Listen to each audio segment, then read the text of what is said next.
is my voice okay? I hope there's no background noise coming in here. Yes, No, ma'am, it's okay. perfectly okay, ma'am. Okay, Hare Krishna. Thank you so much, everyone. I'll just set up the YouTube and let me mute it and then.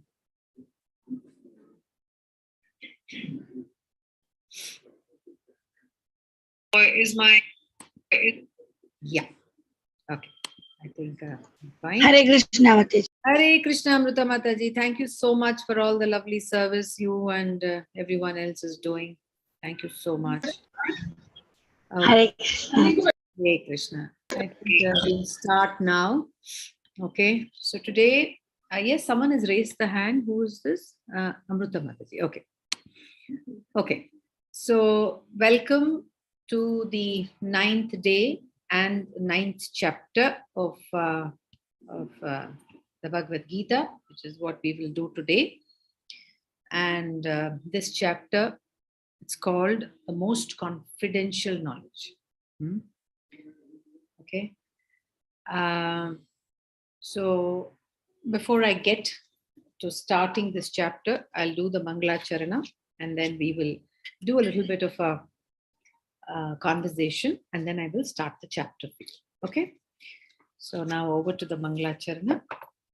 For those of you who have the book, you can refer to the book. It's right there in the introduction page. Okay. So I pick up a few shlokas from there, and that's what I'm reciting. So if you have the book, please take your book out and read along as I'm doing it. Okay. Hare Krishna.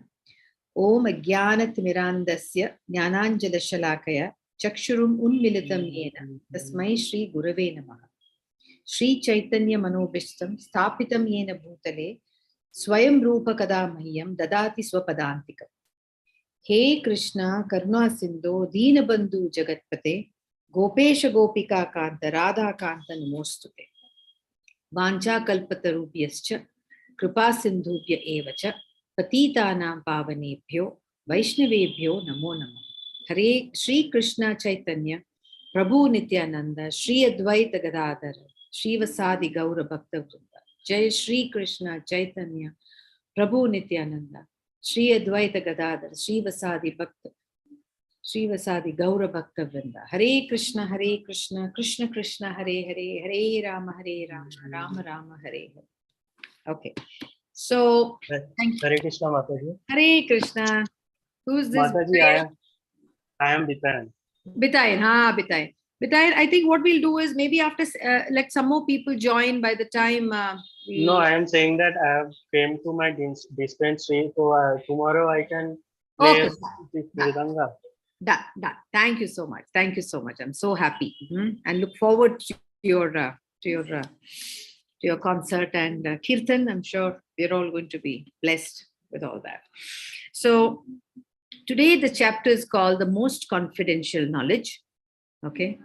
Now, before I begin, get into the chapter itself, can you tell me what are the kind of things that we went through or we got to know in the last 8 chapters, which were also something which is not the usual ones. It was quite unusual, right? There was an unusual, revelation that came about, and it has really opened our minds up a lot, and it has also increased our urge to kind of get into the depth of the Bhagavad Gita, and we are enjoying, going through all these chapters. Okay, it's really giving us a lot of peace. It's giving us a lot of energy. It's also giving us a lot of, inspiration and motivation that will help us in our present, and as well as it's really going to stand with us in our future as well. Okay, so can you tell me what kind of knowledge you have gathered so far? Hare Krishna. To know who we actually are. Super. Bhumika ji, Hare Krishna. And what Hare else?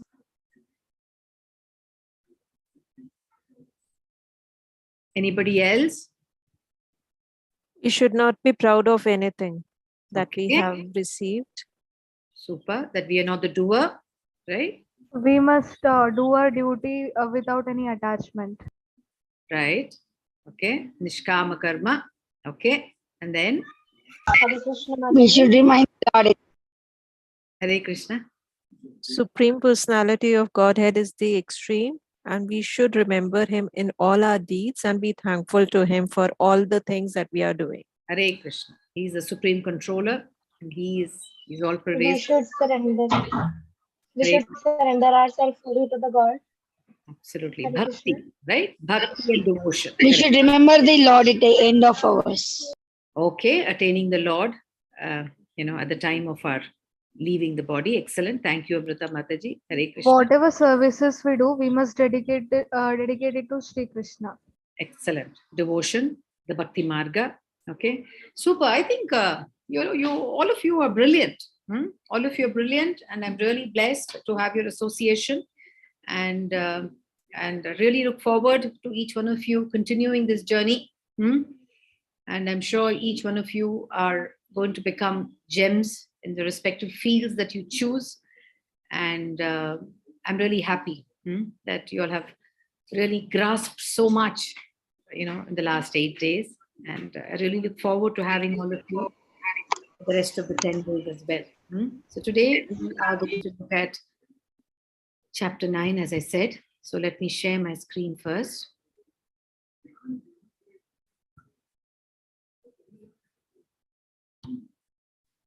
So can you see my screen? Yes, Mother. Okay, super. Thank you so much for confirming.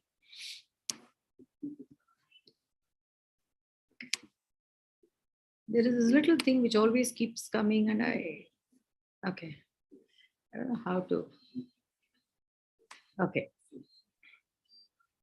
So this chapter, as I said, is called Rajaguhya Yoga. It is one of the most confidential knowledge that the Lord is going to share. Now, as one of the Matajis said, there are 3 different kinds of knowledge that the Lord has shared so far. The first 2, and the third is something that we're going to see today. The first one is called Guhya. What is Guhya? It is confidential. So the confidential knowledge that he shared with us was in chapter 2 and 3, where he said, we are the body, we are the spirit and not the body. That is Atmanyana. And then he also shared that something more confidential, that he is the Paramatma, that is, he's always present in us as a super soul, and that is Paramatma Tattvanyana. Today, he is going to delve deeper and share something even more, the most confidential knowledge. Okay, Guhya, Guhyatara, Guhyatama. Okay, so that's how the steps of the confidentiality increases. Guhya is confidential, Guhyatara is more confidential, and Guhyatama is most confidential. Here the Bhagavan is going to talk about all his glories. Okay, so let's see how it is. It's again a very, very nice chapter. It has around, I think, 30 verses. It's really, really interesting. And I hope you enjoy the process of us discussing this chapter. So the layout of this chapter is, they're broad 4 areas that this chapter will focus on. One is the first 3 verses, which we will read shortly. Krishna glorifies the knowledge that he is about to reveal. Okay. And then in about 6 to 7 verses, he's going to talk about his relationship with the world. Then he's going to talk about the different types of worshippers. In around 14 verses, he's going to talk about the different types of worshippers. Remember, I think day before, we saw the 2 different types, the pious people and the unpious people. So he's also going to go a little bit deeper into the different types of worshippers who come to him, a little more in an elaborate way, and slightly in a more contextual way.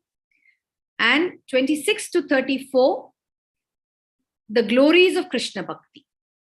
Okay, what is it that we will achieve by Krishna Bhakti or the path of devotional service? Okay, so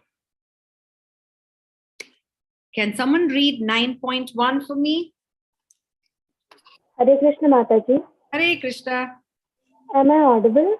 Yes, very much. Thank you. Okay. The Supreme Lord said, "My dear Arjuna, because you are never envious of me, I shall impart to you this most secret wisdom, knowing which you shall be relieved of the miseries of material existence." Hare Krishna Mataji. Hare Krishna. So there are three things that are really standing out in this verse. He says, Arjuna, you're never envious of me. It's a very, very important thing. Faith and ruchi and shraddha are very, very important.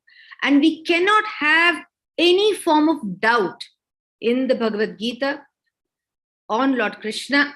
The moment you have a doubt, the essence of your bhakti is going to be contaminated. So he says, Arjuna, I'm giving you this knowledge, or I'm going to share these things with you because you are never envious of me. Because the reason why he says envy is there are several people who are highly envious of Krishna, of God. Okay. And that's why, we had all these kind of demonic people, which we discussed yesterday as well. They were highly envious. They got all the powers from all the gods, and then they would try to misuse it. Then they would think that they are everything once they get the powers. Okay. That's because of pure envy, including Ravana. Hiranyakashipu, Ravana, Kamsa, they were all highly envious of the Super Lord. He says, I'm going to impart the secret wisdom.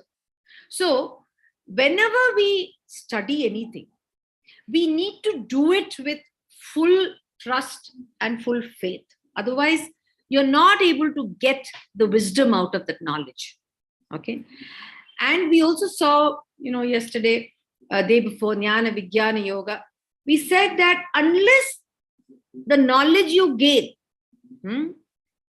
is realized, which is what wisdom is all about, it's useless knowledge. So he says, envy is a very, very key element we need to be very careful about, because envy completely clouds you. It kind of blinds you from moving forward. It blinds you from gaining more. It could be anything.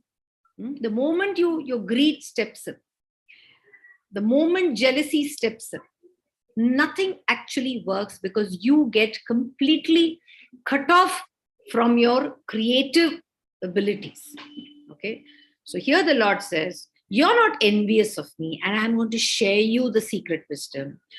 And once you get to know the secret wisdom, you are going to be relieved from the miseries of the material world. Okay. So let's see what he says in 9.2. He says, Raja Vidya Raja Guhyam Pavitram Idam Uttamam Pratyakshavangamam Adharmyam Susukam Kartum Avyayam. Can someone read the translation? Hare Krishna Mataji. Ha.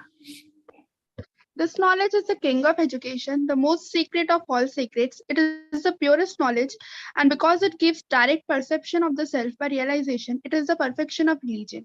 It is everlasting and it is joyfully performed. Hare Krishna. Yeah. Every word is important here. Every word that you see in this word gives a certain characteristics of the knowledge of pure bhakti. Okay. Raja Vidya this is the king of all education. You can have different fields of education that gives you, PhD and postdoctorate and everything. But this thing that we learn in the Bhagavad Gita, all that Lord has said about who we are, about him, and about the glories of bhakti, no field of education will leave. Therefore, this is Raja Vidya. This is king of all education. This can't be compared with any other forms of education. This is Raja Guhyam. This also has the secret of secrets. Okay, and the secret of secrets can only be understood by pure devotees.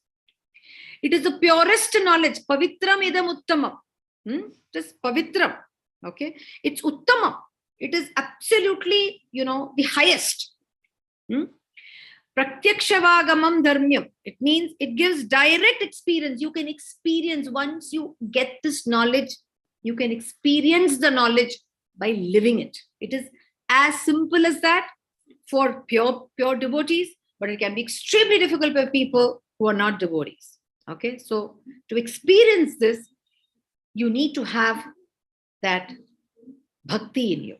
And then susukam, it gives you a lot of bliss, lot of peace. It gives you vitality. It gives you energy. Kartum avyayam.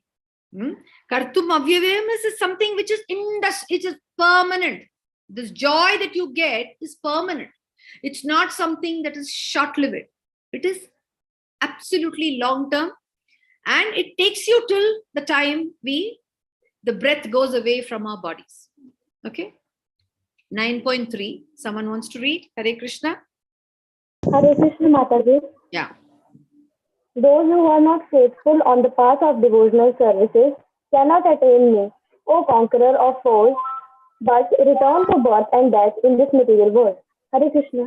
Hare Krishna. So this here he brings in a disclaimer. This knowledge can only be attained by people who are pure devotees. Those who do not have faith, the faithless, are not going to be able to enjoy, are not going to be able to relish this knowledge. And therefore, he kind of again underlines the importance of nishta, determination, ruchi, taste, and shraddha. Okay? And such people, who do not have any of these things will continue to roll in this realm of birth and death. Okay? So 4.10, 4 to 10, verses 9.4 to 9.10, we are going to see Krishna's relationship with the world. Okay, let's see what they are. Okay. Can someone read 9.4, please? Hare Krishna. Hare Krishna. Yes, Prabhuji. Go By ahead. me in my unmanifested form, this entire universe is pervaded. All beings are in me, but I am not in them. Exactly. So this is something that you've already read. He says, by me in my unmanifested form. The Lord is, his Nirakar as well. In his unmanifested form, this entire universe is pervaded because, he is there everywhere. But the Lord came in with all the gunas as Sri Krishna. But the Lord who is pervading the entire universe is Nirakar. And all beings are in me.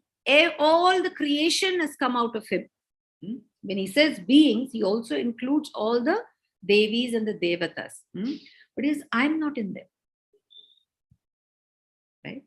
I'm not in them when he means is, of course, he is in all of us as the Paramatma. But what he means here is that he doesn't interfere in the work or in the activities that we do. Okay? We are a creation by his activity. But he doesn't interfere in the activities that we desire to do. Okay? Can someone read 9.5 and 9.6? Hare Krishna. Hare Krishna. Yeah. And yet everything that is created does not rest in me. Behold my mystic opulence. Although I am the maintainer of all living entities, and although I am everywhere, still myself is the very source of creation. 9.6. As the mighty wind blowing everywhere always rests in ethereal space, know that in the same manner all beings rest in me. Yeah, very nicely spoken, right? That example, I told you, Bhagavad Gita is full of analogies. So he explains with an example, what he says in 9.5. He says, everything that he has created does not rest in him. Okay, he is a sutradhar, and we are all, threaded in the sutra like pearls. Recall the previous, chapter's verse. He says, we are all pearls threaded in him. Behold my mystic opulence. I am the maintainer of all the living entities. He is the maintainer. He is the creator. He is the maintainer, and he's also the annihilator. And he gives an example why he says that things don't exist on him. He's like the wind. He's all pervasive. He's given us the independence to exist. And he's always there to support us whenever we want. Right? So he is like the mighty wind. The wind has nothing to rest upon. Right? So he's like the wind. He's always there. yet he's not there. Okay. 9.8. Can someone read 9.8 and 9.9? Hare Krishna Mataji. Hare Krishna. The whole cosmic order is under me. By my will, it is manifested again and again, and by my will it is annihilated at the end. 9.9. O Dhananjaya, Dhananjaya. all this work cannot bend me. I am ever detached, seated as so neutral. Hare Krishna. Hare Krishna. So he says the whole cosmic order. We saw how the world is created, right? Chapter 4. The world is created by the Karunodakshaya Vishnu. The different universes are created, and then as a Tsirodakshaya Vishnu, he also, there is also from his garbha, from his navel, the Brahma is implanted in each of these universes, and he himself rests in each of these universes as the Garbhodakshaya Vishnu, and then there is a Shiva for annihilation, right? So the Lord says that the world comes out of his will, and he also annihilates it whenever he wants. Although we have this, there are certain instances he may want to annihilate it earlier, but typically, there's a devastation, as I told you, at the end of day of Brahma, which is around 4.32 billion years. Brahma's one day is 4.32 of our human years, and 100 years of Brahma's years is around 300 plus trillion years. Okay, so those are the kind of devastations that happen. All this happens by his will. Okay, and he says, although he does all this, he says he remains detached.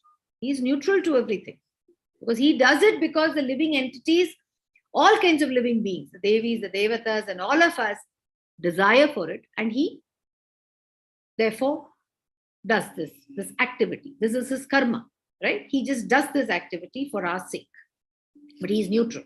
He's impartial. He's not biased towards anything. He remains aloof. Okay. So 9.10. Can someone read the translation? This material nature is working under my direction, O son of Kunti, and it is producing all moving and unmoving beings. By its rule, this manifestation is created and annihilated again and again. Hare Krishna. Exactly. Thank you so much.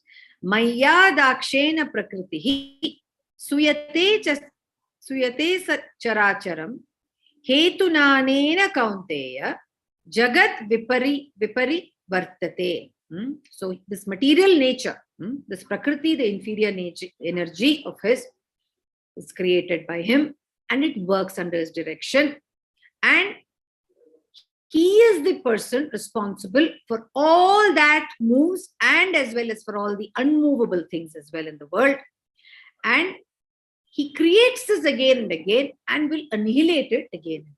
So he is all powerful, and this is his way of creating this the energies, and he maintains these energies, and he also is responsible for the annihilation of this. So in a way, he says all the material manifestations that we see, which we get lured by, is his creation. However, his his desire from us is something very different, and that is what he's going to share in the subsequent verses. Okay. So 11 to verse 25 is going to talk about the different types of worshippers. This is a very interesting one. As I said, we'll go into the depth of the different forms of worshippers that we have. He says, Avajnananti mamuda manusham tanu ashritam param bhavam ajnananto mama bhuta maheshwara. Can someone read 9.11? Hare Krishna, Mataji. Hare Krishna. Fools deride me when I descend in the human form. They do not know my transcendental nature and my supreme dominion over all that be. Over all that be. Yeah. Hare Krishna. So he says, Avajnananti mamuda. He says, fools just, people don't understand. I told you, right? He was in the courtroom of the Kauravas, but hardly anybody was able to know who he was. Okay. So, and such fools deride him. They just kind of, discount him. They just don't realize that here is the Supreme Lord who's there to, to whom we can, completely surrender ourselves. They don't do that because they're foolish people. They are mudas, naradamas. Manushum tanum ashritam. Whenever he comes in the human form, people are not able to recognize him. See, to recognize the Lord, you need to have bhakti. If you don't have the bhakti, how will you recognize? So even this Jagai Madai story that I told you all, they were not able to recognize that the Chaitanya Mahaprabhu was there and he's an incarnation of the Lord, and Lord Nityananda was also there.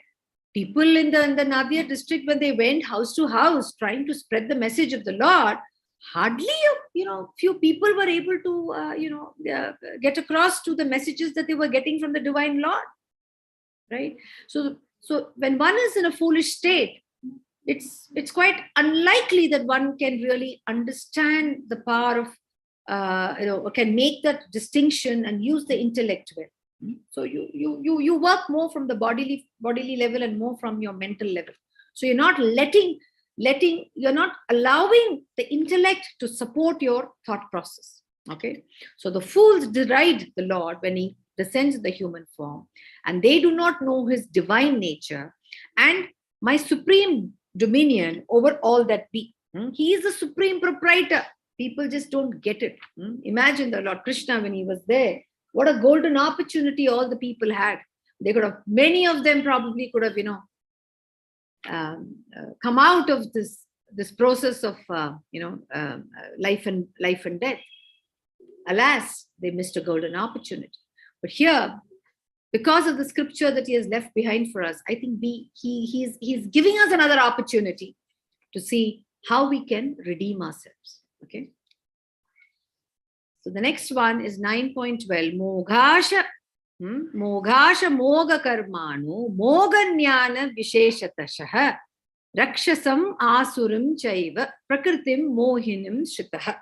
Can someone read the translation? 9.12. Moghasha. Come, read the translation. Those who are thus bewildered are attracted by demoniac and atheistic views. In that deluded condition, their hopes for liberation, their fruitive activities, and their culture of knowledge are all defeated. Hare Krishna. Hare Krishna. So, baffled in their hopes. What he's talking about, what is the fate of such fools? Okay, moghasa. They are completely baffled in their hopes. Moga karmana. They are completely baffled in their fruitive activities. They are more into, doing all fruitive activities. And moganyana, do not attain the results of culturing knowledge. Do not attain the results of enhancing their knowledge. And such people are deluded by the Maya, and therefore they are attracted to non-pious activities or atheistic activities. Okay. And because they take shelter of such Maya, their life becomes absolutely a misery, in the sense they will never be able to redeem themselves. They can never kind of, get to the path of liberation, and hence they will come back into the cycle of creation again and again. Okay. So, Mahatmanas tu mam partha daivim prakritim ashritah bhajanti ananya manaso jnatva bhutadim avyayam. O son of Pritha, those who are not deluded, the great souls, are under protection of the divine nature. Okay. Pious people, he's always there next to us. He's always there to take care of them. They are fully engaged in devotional service because they know me as the Supreme Personality of Godhead, original. He's the original and the inexhaustible. He's the inexhaustible, he's the avyaya. He's inexhaustible, he's imperishable, right? He's eternal, right? So only people who are not deluded will be able to understand the Lord as he is and get the benefits of doing so. Just as the way, we saw the stories of Niraga, we saw the stories of Bharat Maharaj, then we saw the story of, Narada. So these are people who know fully well that, that there is the Supreme Godhead, who is all in all. And such people are never affected by Maya. Maya just cannot touch them. Okay. And Maya can just not mislead them. And those who can never understand them, they constantly remain misled. And that misleading doesn't lead them to any good. 9.14, he says, Satatam kirtayanto mam yatantascha dhridavritah namasyantascha mam bhaktya nitya yukta upasate. Can someone read 9.14? Hare Krishna Mataji. Hare Krishna. Always chanting my glories, endeavoring with great determination, bowing down before me, these great souls perpetually worship me with devotion. Exactly. So, here, previous verse, he talked about people who are atheists, who are demonic, who are probably, mudas. Here he is talking about pious people. He's giving us the distinction between the non-pious and the pious people. What do pious people do? They're always forever involved in devotional service to the Lord, either by hearing or by seeing or by chanting or by praying to the Lord through, doing, there are 9 different types of devotional service. Okay. They're called Shravanam, Shravanam, and the Shravanam is hearing, Shrunu, remember? He gives a lot of importance to hearing. Then Kirtanam, then Archanam, Dasyam, completely serving the Lord like the way Srila Prabhupada did. Smaranam, like, even like Hanuman did. Smaranam is constantly thinking of the Lord. And then Pada Sevanam, serving the Lord, completely, surrendering to the Lord. Vandanam, praying to the Lord. Then Sakhyam, being a friend to him, like the way Sudama was. Then Atma Nivedana, total surrender to the Lord, into the lotus feet of the Lord.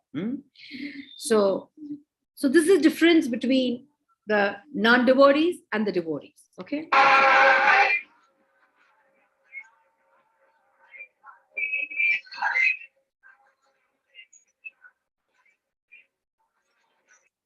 So look at the bliss, look at the joy, look at the way they enjoy. We think, material kind of enjoyment is what we enjoy, but look at the spiritual enjoyment that people go through.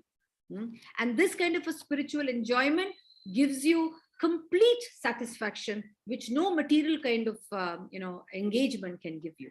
Okay. Because they're all impermanent, they're all momentary. Whereas this will last you forever because the energy that gives you completely renews. It vitalizes every cell, every atom, every cell and every atom in your body.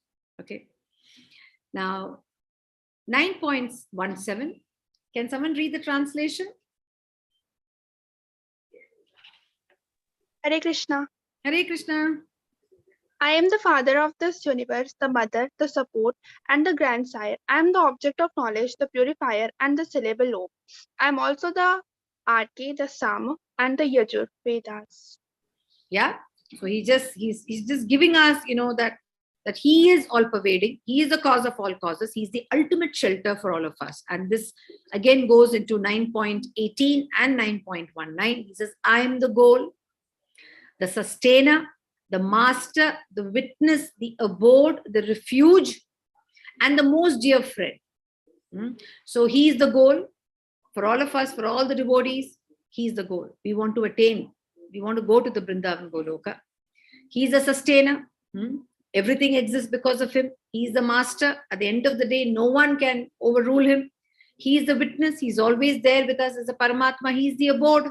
Ultimately, we need to take a Sharanagati. He is the refuge for fallen souls like us. He's the most dear friend. If you want to make him your friend, there can be no better friend than him. I am the creation, the annihilation, the basis of everything. Everything exists, movable, immovable is because of him. The resting place, ultimately we want to go and rest under his feet, and the eternal seed. Because the creation will keep happening again and again. He is the eternal seed. Because the world will get annihilated. It cannot create by itself. But because of him, again a creation will happen. Oh Arjuna, I control the heat. He is the one who is completely controlling everything around us, whether it's the heat, the rain, the drought. He is immortality. We are all mortals, but he is immortality because he is the imperishable. I am also the death personified. So we need to understand that the Lord, He is the annihilator. So at the end of the day, we must remember that he is all powerful. So therefore, knowing the Lord and completely surrendering to his prowess and his powers is going to be more beneficial, because ultimately he is the benefactor and he's our benefactor. We receive everything from him and he's our ultimate beneficiary, the ultimate beneficiary as well. Okay. Okay.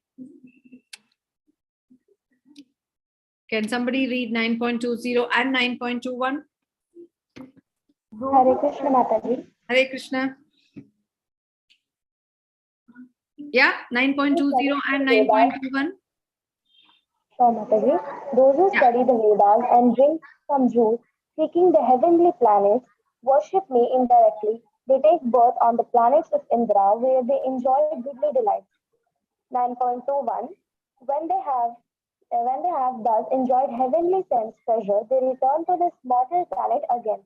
Thus, through the Vedic principles, they achieve only flickering happiness. Hare Krishna. Right. So he has explained this to us in the previous chapter. So we want to get those immediate benefits. Yes, we pray, and he says he fulfills that. Right. The previous chapter he said that. So such things are temporary, is what he is reiterating here. It is like the giant wheel that you see. What goes up comes down again. Whereas what we want is complete liberation. Right.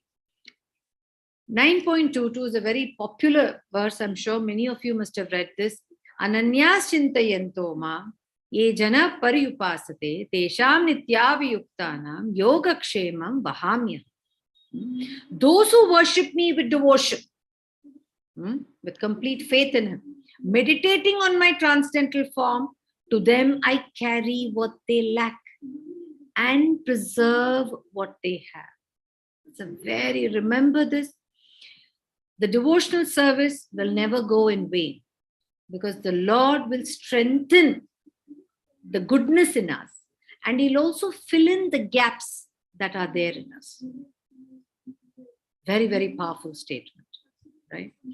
I want to give you an example of, for Srila Prabhupada.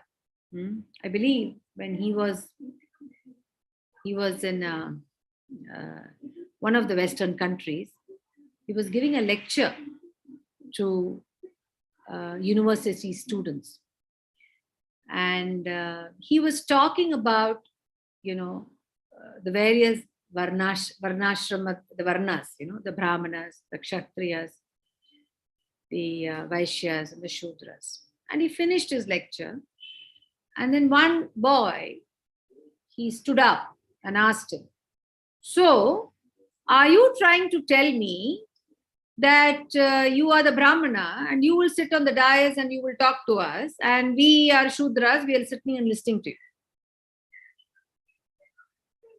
And when that question was asked, there was absolute silence in that hall.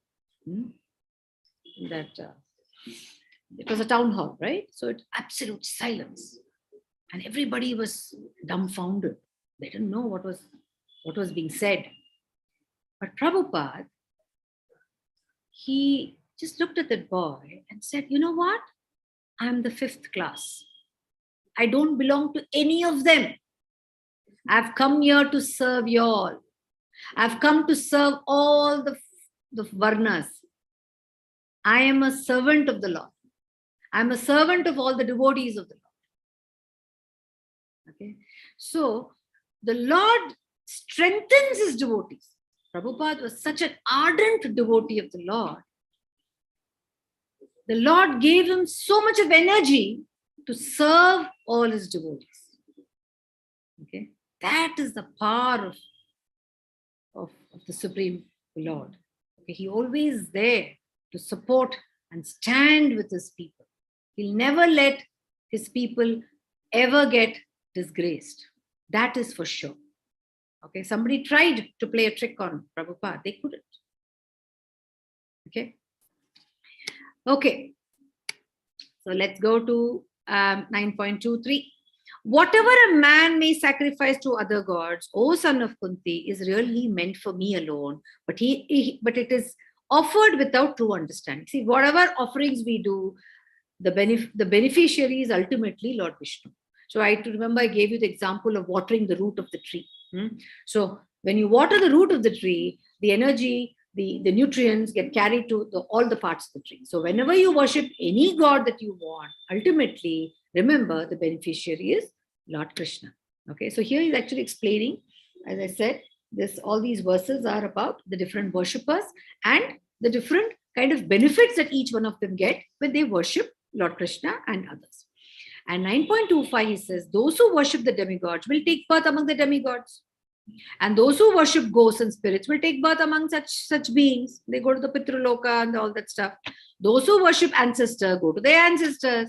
And those who worship me will live with me. We want to go to Golok Vrindavan. So we don't want to really, we don't want to settle in for anything lower. Okay, the devotees of the Lord always want the Lord's mercy upon them. Okay, so the Lord fulfills what you want. So choose what you want. Okay, and he shall fulfill it for you. So next, we are going to talk about the glories of Krishna Bhakti. What is it that the Krishna Bhakti or the devotion will really lead us to? Let's look at that. Can someone read this? It's a beautiful shloka. Anyone knows the shloka in this group? Yes, Mataji. Yeah, please read the shloka, Mataji, and the translation.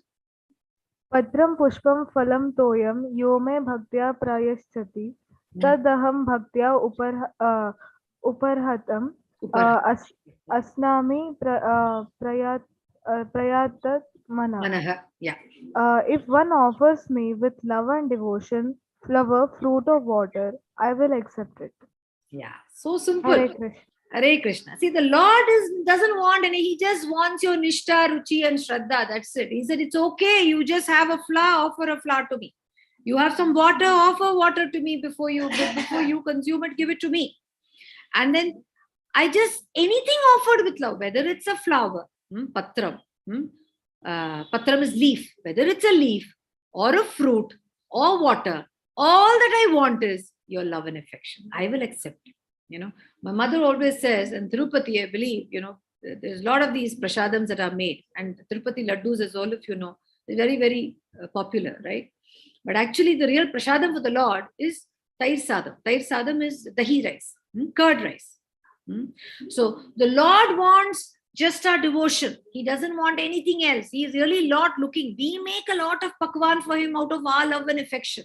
But the Lord doesn't want all that. He wants whatever you do, whatever you give him, even if you give him a spoon of water, but if you do it with love, he's completely, engulfed with happiness. Remember the example of Sudama. When Sudama went to meet Lord Krishna, what did he have? He didn't have anything. He was completely in poverty, right? He was in abject poverty.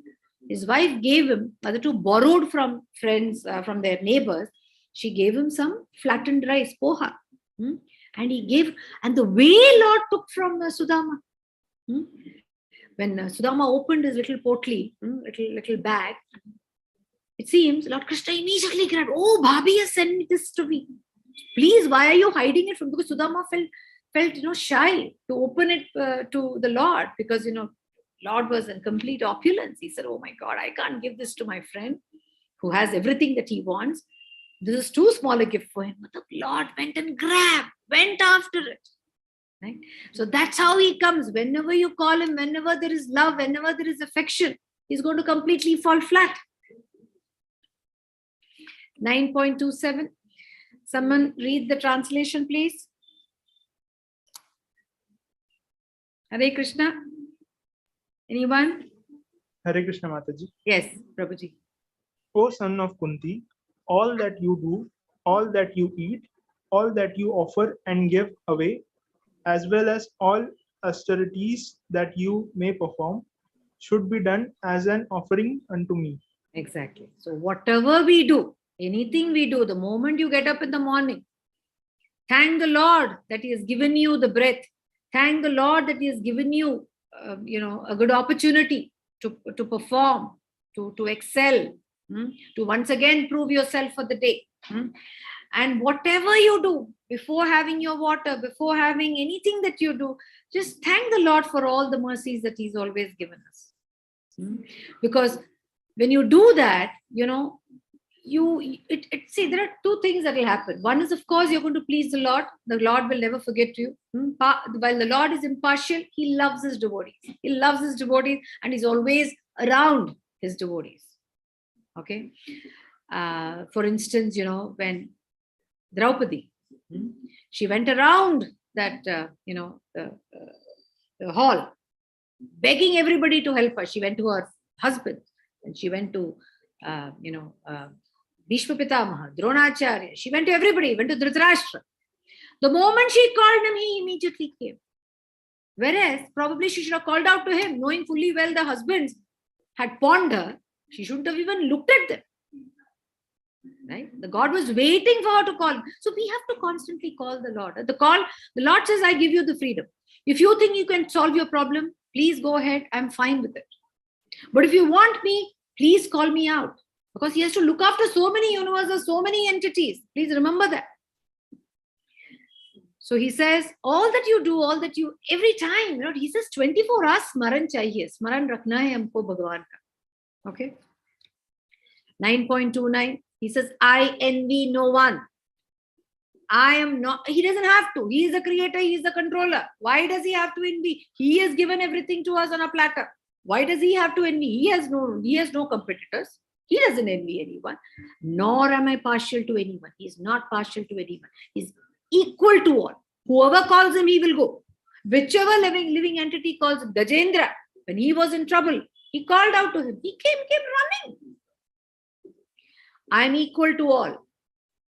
But whoever renders service unto me in devotion is a friend, is in me, and I am also a friend to him. Arjuna was a great devotee of the Lord. And therefore, when Arjuna, wanted him, he became his charioteer. So the Lord is so kind. He's so humble. He's more humble than what we can imagine. And he's even more humble to all his loving devotees. He loves devotees. That's why the association of devotees, association of like-minded people who are always looking upon the Lord, who is always talking about the Lord.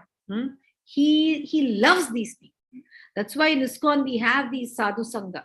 Sadhu sangha is what helps us to stay on the path of a bhakti marga. Otherwise, it's like the birds of the same feather flock together is what we say in English, right? So the birds of the same feather flock together, and we need to do our activities together for Krishna. Okay.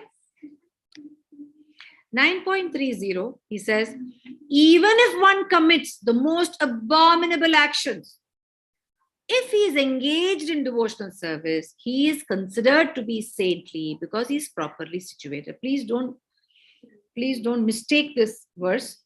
It's not that just because, I have some devotion, it means I can go and commit something bad. This actually applies for people like Bharat Maharaj. It applies to people like Jagai Madai. It applies to people like Narega, who was, the story of Narega that we saw. And then it applies to people like Ajamila. It doesn't apply to us. It doesn't mean just because this verse often gets, it's a little confusing to people. People think, oh, okay, fine. I pray to God. I do, 20 rounds of Japa Mala. And I am very, I read the Bhagavad Gita, a few verses every day. And therefore, I can do what I want. No, it's not that. It is for the utmost pure bhaktas, okay, who are in that state. We are not even, we are just starting our spiritual journey. So this doesn't apply to us. Even they shouldn't be doing it. You know what happened to all these people, right? They had to take another birth, and they had to fulfill and redeem themselves completely before they could attain the Lord. Okay, so it's not easy. Even one small sin we commit, we need to pay a price for it. Okay. 9.31, he says, so what happens to such people? He says, he quickly becomes righteous and attains lasting peace. O son of Kunti, declare it boldly that my devotee never perishes. Okay, the Lord's devotee never perish because they attain him. So where is the question of them getting perished? Okay. 9.32, can someone read the translation? Hare Krishna. Hare Hare Krishna Krishna. Mataji. Yeah. Yeah, read. O son of Radha, those who take shelter in me, though they be of lower birth, women, merchants, as well as Sudras, workers, can approach the supreme destination. Hare Krishna. Yeah. So here he clarifies once and for all that there is none of the varnas. The varnas have been created based on the inclinations, that is the inclination of the Jivatma, and as well as the vasanas of the Jivatma, which kind of bring about the competencies in us to be able to take up a certain category of birth. So therefore, a Brahmana or a Kshatriya is not superior to the Vaishya or the Shudra. We are all equal. We are all just Jivatmas. And remember, Vidya Vinaya Sampanne, a true yogi, a true bhakta, a true person who has attained, who knows the knowledge of the Lord and has realized the jnana, is one who sees everyone as an Atma, every living entity from the biggest to the smallest as an Atma. Okay, the Lord does not differentiate any of us. The so-called Brahminical culture or any other form of divisions we have so created is our own creation. Okay, a true person is one who is complete in devotion. He is a true Brahmana. He is a true Vaishnava. This is what the Lord is declaring here. It is not being said by anyone else. It is being said by the Lord himself. And therefore, the Lord is impartial. He goes to anyone who calls on him. Okay. 9.34, there's a lovely one. Does anyone know this shloka? It's a beautiful shloka. Hare Krishna. No, Mataji. Okay. Man mana bhava mad bhakto madhyaji mam namaskuru mam evai shashik yuktaivam atmana mat parayanah. Engage your mind always thinking of me. Offer obeisances and worship me. Being completely absorbed in me, surely you will come to me. Okay. So this is the last verse of this chapter. So therefore, bhakti is what will help us to kind of reach our destination, and devotion is what will help us to stay on the path of the resolute path of devotion. And therefore, the Lord declares here that those of us who always have him in our mind and are always grateful to him, he's not asking us to be afraid of him, because he leaves us. What you want, you do. You don't have to be afraid. But love is what all he wants. And all that he wants from us is anything you offer with love and affection, whether it's a phalam, pushpam, or toyam, water, patram, leaf, flower, and water, he accepts it with complete, happiness. Okay. And he says, those of us who do that will surely come to him. And as I end the chapter, I want to give you share another. So this is the summary of this chapter. Okay, we saw what is the Raja Vidya, Raja Guhyam. Raja Vidya is this knowledge of that Lord is sharing is the most confidential knowledge, because he not only shares about who we are and how he is situated in each one of us, and he's also sharing what is the best way of attaining him, which is bhakti. And he also shares the various ways to approach the Lord. He says one should try to directly approach the Lord rather than going all over the place. And then he also talks about what is the sweetness of exclusive devotion. And the two things that really stand out for me is, he says he not only strengthens what we have, but he also fills in the gap as and where it's required. Okay. And then he's always there. He's impartial. He is unbiased. He's equal to all. Okay. And then he just wants our love and affection and nothing more. And our love and affection and our bhakti is the only way we can reach out to him. Okay. Now, this chapter is over, but I want to share with you a wonderful episode that happened with Srila Prabhupada. It seems he was in Melbourne. He visited Australia a couple of times. So there, Prabhupada was talking about, the Bhagavad Gita, the Srimad Bhagavatam. And he says, what are the various things that can happen to people when we deviate from the pious path. So he says there are different forms of birth that one could have based on our desires. He said excessive desires will give you birth of such forms which will help you to fulfill those kind of desires. And he says animal kind of desires, which is more at a physical level, will happen if our desires are more physical, if our desires are more towards sense gratification. So he says you will get animal-like birth.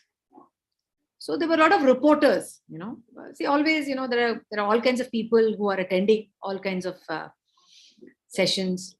So there were a few reporters, and these reporters carried a news in the Australian newspapers. It was all over the place, and they carried saying that you can become animal-like and things like that. Something criticizing what Prabhupada said. So the next day, Prabhupada had another event, and he was there sitting in the event, and all his associates had read this paper where Prabhupada was being mocked. And so they were wondering, how Prabhupada had read the newspaper, and they were wondering if at all he has read, how has he taken it? Because they were a little worried. They were like, they were all his disciples and followers, and they were upset. So Prabhupada at this event, he was talking, and he said, if in the next birth is going to be an animal form for me, what I would seek is to be an associate of the Lord, even in the animal form. If I have to get an animal form in my next birth, I'm going to plead to the Lord to ensure that I am in complete devotion and I worship the Lord even in that form.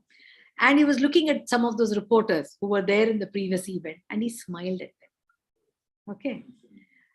And this is the wonderful nature of Prabhupada, okay, which is what won him the admiration, adulation, affection, and as well as the trust with people, right?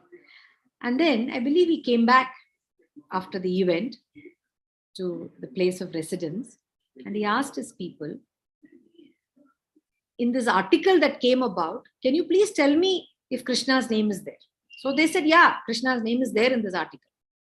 So he asked them, how many times has Krishna's name come in that article? So they said around 17 times.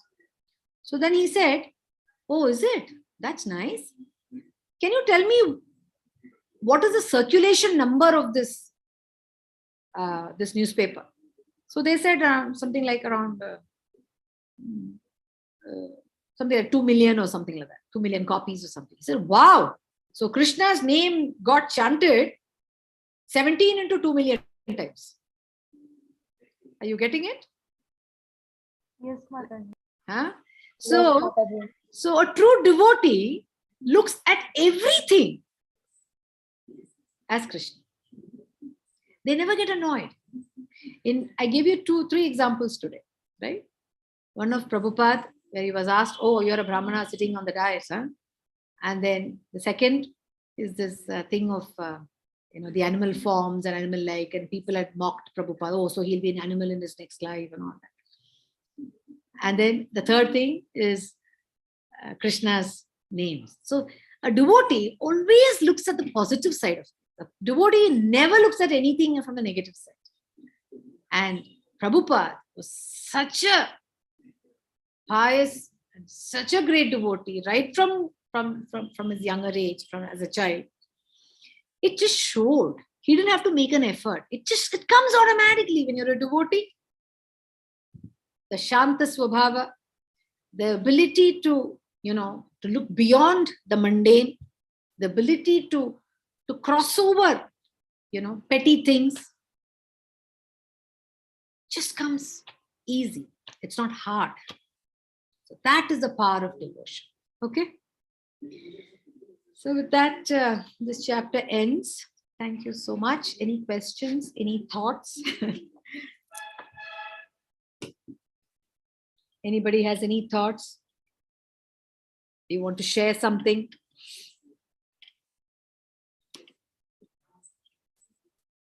Nothing today?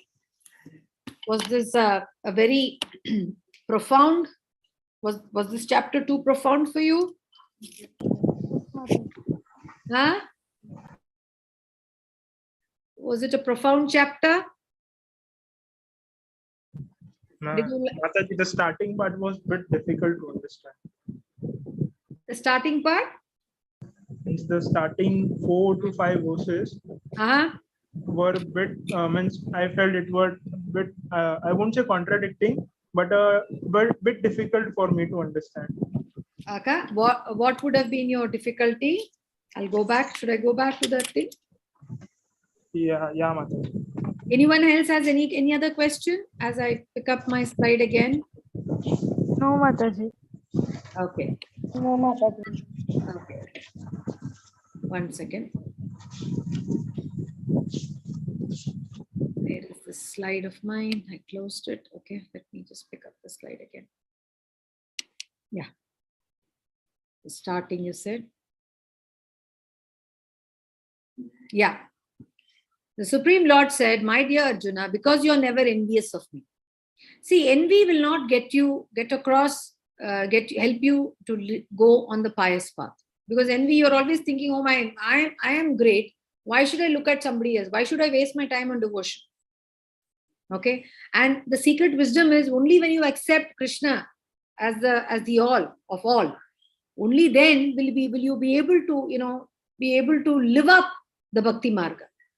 Envy will not let you, understand the bhakti. Will not help you to understand the knowledge which the Lord is trying to give you very patiently. That will not go into our head at all. And if it's something we don't absorb, we're not going to live it. When do you become a good engineer? You become a good engineer only when you have done your engineering well, when you have understood the concepts well. So here what the Lord is saying, if you don't understand the concept of what this entire manifestation is all about, you're not going to... Is my slide being visible? No, Mataji. Oh, I'm so sorry. One second. Let me go and share my slide to you. Yeah. Okay. So here the Lord says... Mataji, can you explain the 4th and the 5th verse? Means I didn't get this one, the 4th and the 5th verse. Yeah. The 4th is, by me in my unmanifested form, this entire universe is pervaded. See, the Lord is omnipresent. The Lord is everywhere. And because he has created these energies, which is the inferior energy, is the Prakriti, the nature, and we are the marginal energy, and there is also the superior energy, which is his own self. And he also lives in every entity as a super atma, the supreme atma, or the super soul, right? So what it means is that when he says all beings are in him, we are all from him, but I am not in them. When he says I am not in them, he does not interfere in our activities. He gives us a complete independence to live our life the way we want, based on our desires. He's always there to fulfill your desires. He doesn't interfere in your day-to-day affairs, or he doesn't interfere in your thought process. But the moment you think of him, and the moment you kind of completely surrender yourself to him, he's there to support you. That's what he means. He's like a parent. A parent gives the child everything that the child wants, right? They send them to the school of their choice. They send them to the college of their choice. Do they come and interfere in how you do and what you do in college and school? They don't. So similarly, you are from, the parents have, they have brought you to this world. Similarly, the Lord has brought this entire universe into this world. And he gives full freedom and full independence to each of the living entities the way they want to live their life. Okay, Mataji. And 9.5, and yet everything that is created does not rest in me. He's giving the example of the wind. The wind moves around. Is the wind resting on something? No. Similarly, Nothing rests on the Lord. The Lord is like, we have been created by him. And we are not on him because he's given us the independence. You got it? Yes, Mataji. Okay, if there are no other questions, I will end the session and we will Hare meet Krishna, tomorrow. Mataji. Hare Krishna. Yeah. I have a question. Yeah. Can you tell us more about Karnodakshay Vishnu, Kshirodakshay Vishnu, and Garbhodakshay Vishnu in detail? Yeah. Karnodakshay Vishnu, he is the Mahavishnu. He is the source of all the creation. He lies in the causal ocean. Okay. And from his pores, the different pores, can you imagine the skin pores? Different universes are created. And from his navel, he implants the Brahma in each of the universe that he creates. And then he also sits in each of this universe as the Garbhodakshaya Vishnu. Okay? And then as a Kshirodakshaya Vishnu, he is the Paramatma in every living entity. So his source is there right from creation to making sure that all the living entities come to life. Right from creating the large to the minute, the Lord exists. And when the universe gets annihilated, all the universes get back into his body. That is what is annihilation. Everything just goes in. And when he creates, again, there is a new set of creation that happens. And the same process happens. So which means even Brahma gets annihilated. It's only the Karanodakshay Vishnu who remains as he is. Thank you, Mataji. Okay. Actually, there is a lot of details in something called Vedic cosmology. If you are someone who is interested in all of that, you must look out for this book. I'll give you the name of the author who's written this, Vedic cosmology. It gives a beautiful explanation. I think it's very detailed. If you're someone who's interested, I think it will help you to get a deeper understanding. And it's also available, I think, in the chapter Canto 3 or Canto 4, Canto 2, Canto 3 of Srimad Bhagavatam as well. Yes, Mataji. Okay, Hare Krishna. We'll meet tomorrow for chapter 10. So thank you so much. Glad to have your association. Vancha kalpatarubhyascha kripa sindhopya evacha patitanam pavanebhyo vaishnavebhyo namo namaha. Hare Krishna, Krishna Krishna, Hare Hare, Hare Ram, Ram Ram. Hare Krishna. See you tomorrow.